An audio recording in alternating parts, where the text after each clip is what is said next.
Hello everyone, I'm Robius, and welcome to the 8th episode in the new iteration of Assassin's Creed: The Real History. In this series, we review the representation of a figure within the Assassin's Creed franchise, and proceed to compare their depiction in the game to their recorded historical experiences. Consequently, please be aware of potential spoilers for the entirety of this video. Today's episode will center on the famed British cartographer, explorer, and captain of the Royal Navy, James Cook, who we encounter during the events of Assassin's Creed Rogue. Please note that we did only meet Cook for a short interval of time in the game. To begin this video, I'm going to concentrate on the portion of his life that occurred prior to the game. Born on October 27, 1728 in Yorkshire, England, Cook had a humble upbringing, briefly attended school, and worked on a farm during his youth.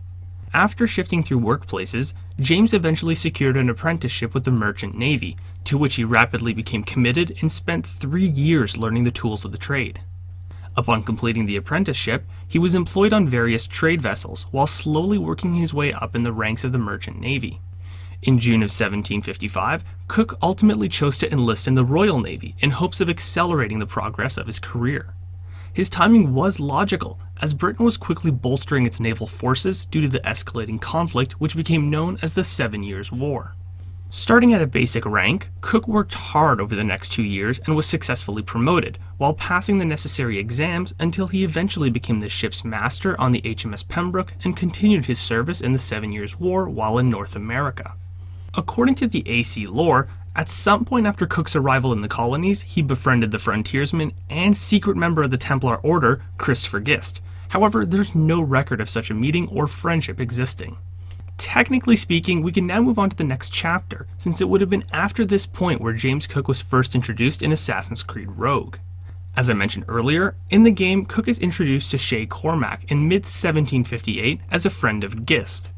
Prior to their meeting, the latter explains that although James is a valuable ally to the Templar Order, he must be kept in the dark about the organization's existence, as it is thought he would not necessarily agree with their dealings due to his honest nature. Within Rogue's narrative, he is introduced as the captain of the HMS Pembroke, although this was historically incorrect since, at the time, he was not yet a captain of his own vessel. Nevertheless, the game merged again with history by having the Templars discuss with him the impending siege of the French fortress of Louisbourg. In the game, the men gathered on the Pembroke and prepared to join the British fleet. However, it is important to note that Rogue did alter the actual events by proposing that the French had organized a preemptive strike against the approaching British fleet, which Shay and his allies would need to intercept, when in reality, although additional French ships had initially been sent to support the Louisbourg defense, these had been stopped months ago by the British fleet off the coast of Spain. Nevertheless, in this fictitious prelude to the siege, Cook joined the Templars as they faced off against the French ships that were supported by Adewale's vessels. Ultimately, they succeeded in holding them off until the main British fleet arrived and joined the battle. Historically speaking, although this initial portion of the fighting was fictional, James Cook is recorded as having participated in the actual conflict that saw the eventual capitulation of the French fortress. After this victory, the game presents another fictional meeting between Cook and the Templars, in which the British sailor helps his allies in tracking Adewale's vessel. In reality, after the British successfully took the French position, Cook joined them in the continued assault, which saw their eventual victory at the Battle of the Plains of Abraham in 1759. In fact, throughout this period, he took advantage of their travels and displayed his cartographical talents by mapping the entrance of the St. Lawrence River, which was integral in helping the British to storm Quebec. In Assassin's Creed Rogue, within the next year, Cook is again enlisted in the fictional endeavors of Shay Cormac, when the Templar requested his help in locating Louis-Joseph Gautier, Chevalier de la Vérendrye, which James succeeded in doing by decrypting a map that belonged to the French explorer. The game then had Cook join the Templars as they chased de la Vérendrye's vessel, eventually catching up to him at a point where Shay succeeded in killing his rival. Afterwards, Cook finally asked his allies if they were part of a larger organization that they weren't telling him about. However, before they could answer, James proposed his theory that they were members of the Board of Admiralty, and therefore must be receiving their orders directly from the king. Although the Templars played along with this explanation, they thanked Cook for his service, provided him with de la Vérendrye's collection of maps, and stated that their patrons would be contacting him shortly to sponsor some of his future voyages. Since this represented James Cook's last appearance in Assassin's Creed Rogue, we'll now proceed to the next chapter in the video to discuss his history which took place after the game. In 1762, James married Elizabeth Batts, with whom he would eventually have 6 children. Throughout the following years, Cook was tasked with mapping the coast of Newfoundland, an assignment which he undertook in great detail and that set a new standard when he successfully created highly accurate maps of the entire coast's land outline. In 1766, Cook's efforts were acknowledged by the Admiralty and Royal Society, who commissioned him as a lieutenant on his first voyage, with the goal of tracking the transit of the planet Venus across the Sun in hopes that it could be used for identifying longitude. By April 1769, their expedition reached Tahiti, and once their observations were gathered, it was determined that the results were inconclusive. However, as the second part of this voyage, Cook led his vessel in an attempt to find the fabled continent of Terra Australis. Initially, they reached New Zealand and mapped its coastline, and then continued westward and eventually reached the eastern coast of the continent that would later be named Australia in April of 1770. The expedition briefly landed and came into contact with some of the Aboriginal tribes. Continuing his efforts, Cook sought to map more of Australia, but reached a difficult point when his vessel collided with the Great Barrier Reef, leading to a 7-week delay during which it was repaired. Once the ship was in working condition, Cook proceeded along the coastline and eventually claimed the territory for the British, at which point he set sail for home.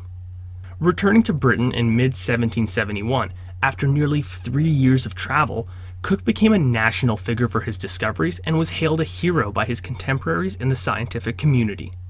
In recognition of his efforts, he was promoted to the rank of commander and was again commissioned by the Royal Society for a second voyage, in which Cook was tasked to find Terra Australis, a place that certain proponents within the organization felt was separate from the coastline he had previously mapped. Although 2 vessels were deployed in mid-1772, during the voyage when crossing the Antarctic Circle, they were separated and Cook's ship was left alone to complete the expedition as his support eventually returned to England. Just coming short of reaching the mainland of Antarctica, Cook still crossed the Antarctic Circle 3 times during his circumnavigation of the South Seas, during which time he also visited a variety of islands, which included Easter Island and the Friendly Islands. Ultimately, Cook returned to England in July of 1775 after again just over 3 years of travel. Upon his arrival, he was able to dispel the idea that there was any separate inhabitable continent further south than the area he had already explored. James Cook was made a post captain for his efforts and was provided an honorary retirement, alongside multiple other accolades, which he only accepted on the condition that he could return to service should an opportunity present itself.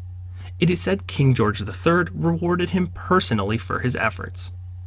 In addition, Cook was also recognized for his hygiene and health standards aboard his vessel, which prevented him from losing a single man to scurvy during his 3-year voyage.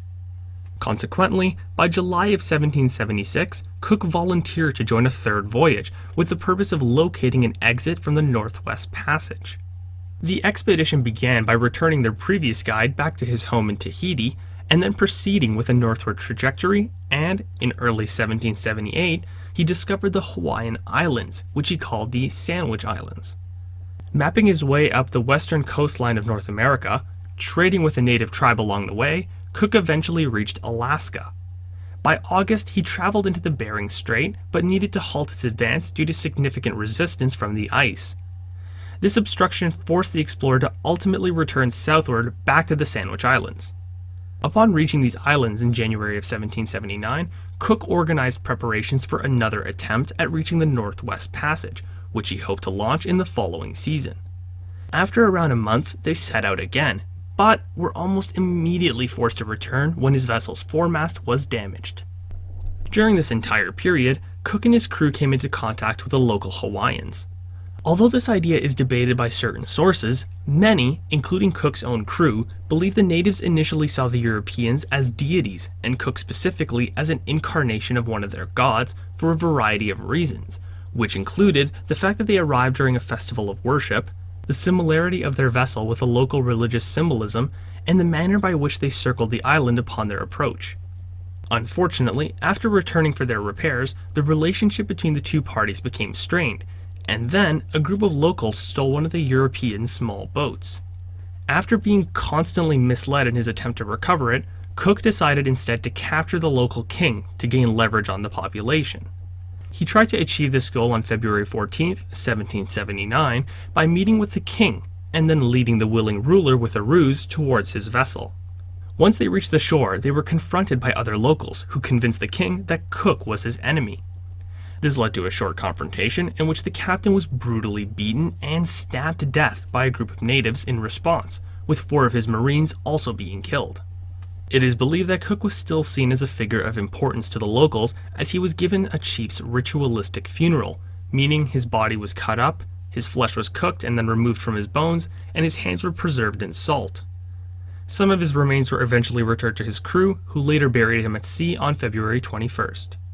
Now that we've reached the unfortunate conclusion of Captain James Cook's life, we can move on to the final chapter of the video and review everything we've learned so far, while also comparing his in-game depiction to his documented history.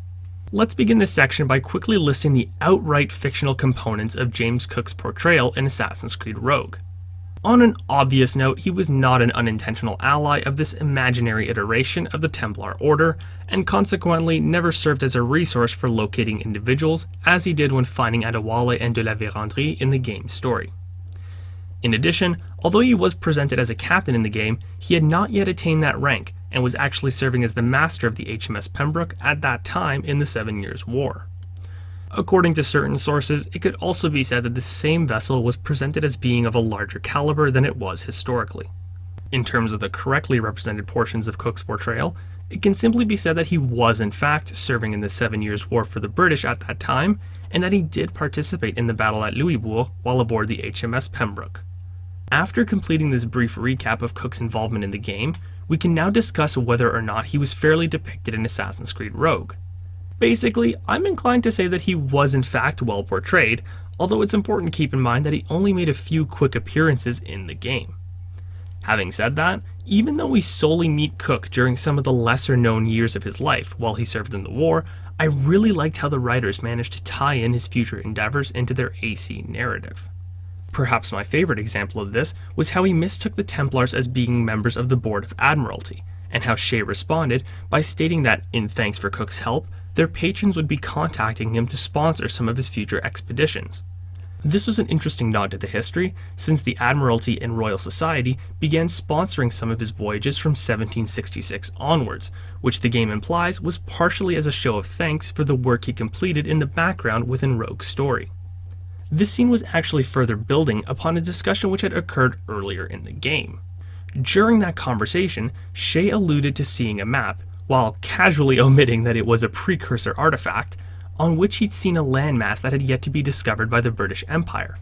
Identifying it as being south of Japan and China, while being as far east of Madagascar as Lisbon was from Boston, Shay implied Cook might be the man to undertake such a task, for which he could truly make a name for himself. This discussion was interesting because it dealt with the idea that in this universe, the Templars were involved in pushing Cook in the right direction that eventually led him to discover the east coast of Australia.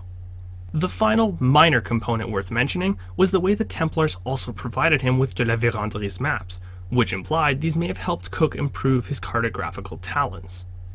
Overall, although some may find the manner in which the game puts a strong emphasis on the Templars supporting Cook's future successes as something that potentially undermines his achievements, I personally don't see it that way.